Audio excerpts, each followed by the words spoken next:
Aileen Wuornos, asesina o producto de un sistema roto. Descubre este nuevo secreto en Dossier 13, tu lugar donde los crímenes no quedan a la deriva. Si una persona mata es culpable, pero ¿qué pasa cuando esa persona dice que solo estaba tratando de sobrevivir? ¿Y qué pasa cuando el sistema que la juzga no es perfecto? Esta no es solo la historia de una asesina, es la historia de una duda que hasta el día de hoy está abierta.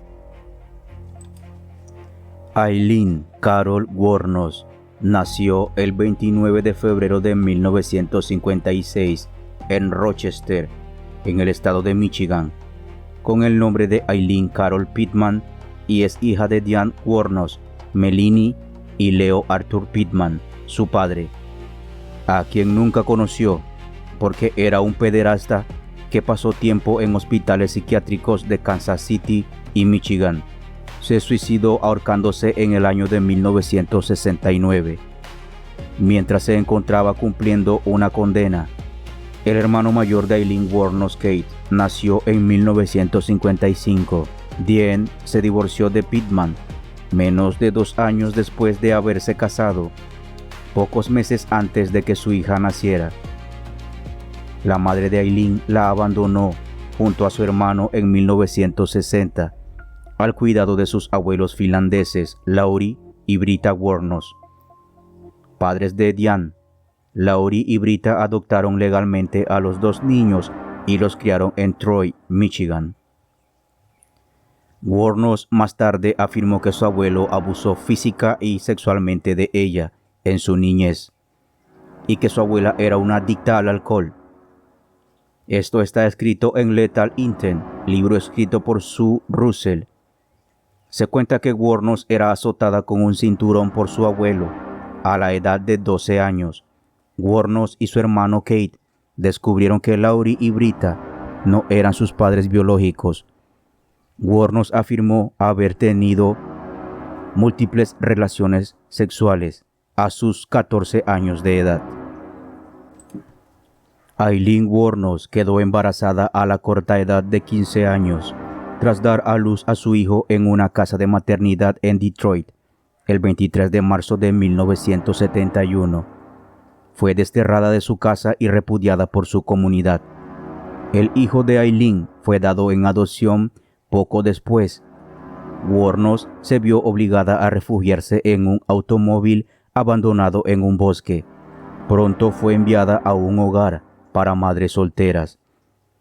Britta Wuornos murió en julio de 1971, oficialmente de fallo hepático, aunque más tarde la madre de Aileen, Diane, acusó a Lauri de haberla matado. Después de la muerte de su abuela, Wuornos y su hermana se convirtieron en pupilos de la corte. Ella comenzó a trabajar como prostituta, aunque todavía se encontraba en la escuela. Comenzó a usar el alias de Sandra Kretsch en mayo de 1974. Ella fue encarcelada en el condado de Jefferson, Colorado, por conducir en estado de embriaguez, desorden público y disparar una pistola calibre 22. Se presentó un cargo adicional a no haber comparecido ante el tribunal cuando dejó la ciudad antes de su juicio. Lauri murió en marzo de 1976. Y aquí fue donde comenzó el principio del fin para Wuornos. La primera víctima de Aileen Wuornos fue Richard Mallory, de 51 años de edad, un violador en serie y convicto a quien Wuornos aseguró haber matado en defensa propia en Palm Harbor, Florida, en un hecho ocurrido el 30 de noviembre de 1989. Sus otras víctimas fueron David Spears, de 43 años, el 1 de junio de 1990, Charles Cascadón, de 40 años, el 6 de junio de 1990, Peter Sims, de 65 años, el 4 de julio de 1990. Su vehículo fue encontrado, pero el cuerpo nunca fue hallado. Troy Burress, de 50 años, el 4 de agosto de 1990. Dick Humphreys, de 56 años, el 12 de septiembre de 1990. Walter Gino Antonio, de 62 años, el 19 de noviembre de 1990. Aileen Wuornos fue finalmente identificada cuando ella y Moore se vieron involucradas en un accidente mientras conducían el automóvil de una víctima. Rechazaron la ayuda de los transeúntes, aunque Wuornos estaba sangrando y huyó del escenario. Su retrato fue difundido por televisión. La policía rastreó a Moore en Pensilvania, donde se retiró a vivir con su hermana y se le hizo un trato, por el cual si ella declaraba contra Aileen Wuornos, se le concedería inmunidad. Moore estuvo de acuerdo.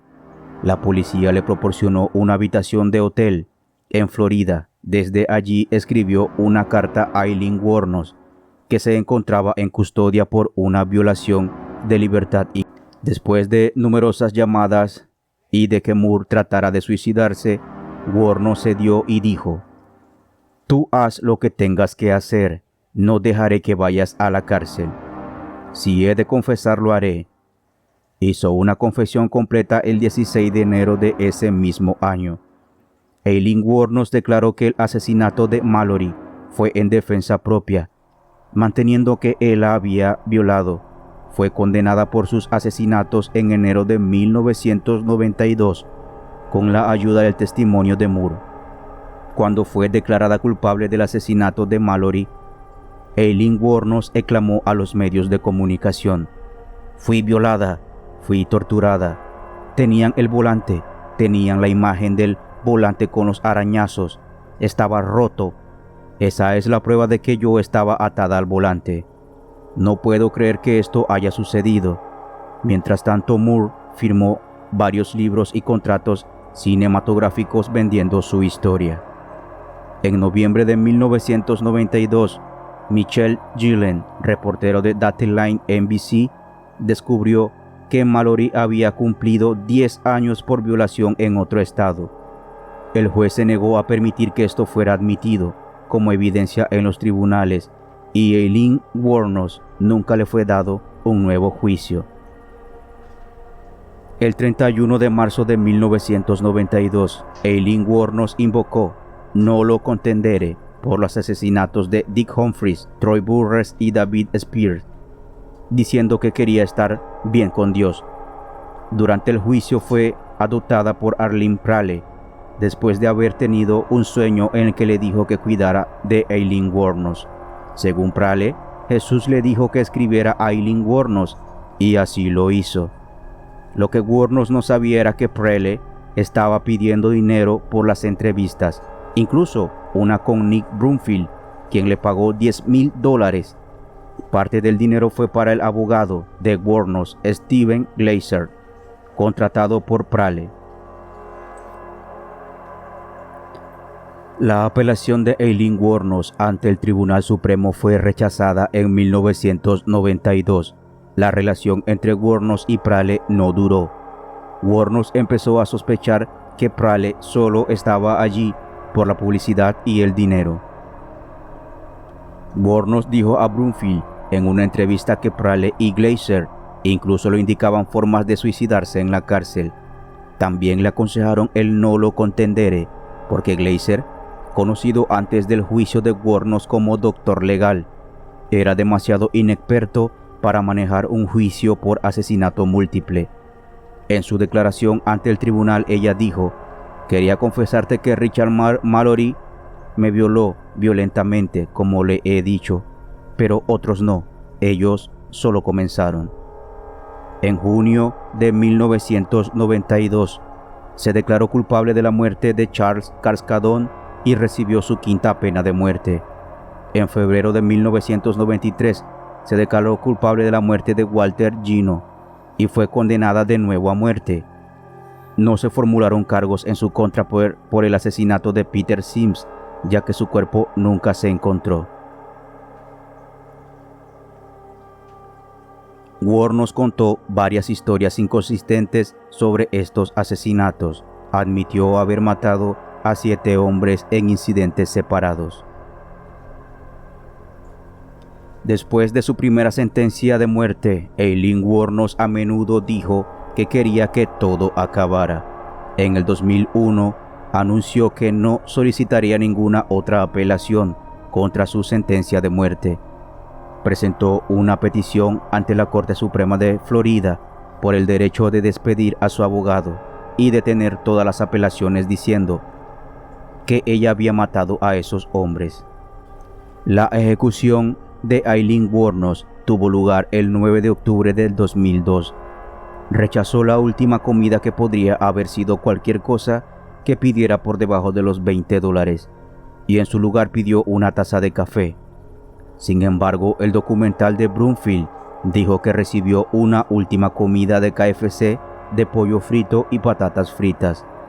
Las últimas palabras de Aileen Wuornos fueron: "Solo quiero decir que estoy navegando con el rock y regresaré como en el día de la independencia con Jesús, el 6 de junio, al igual que en la película, con grandes naves nodrizas y todo, regresaré".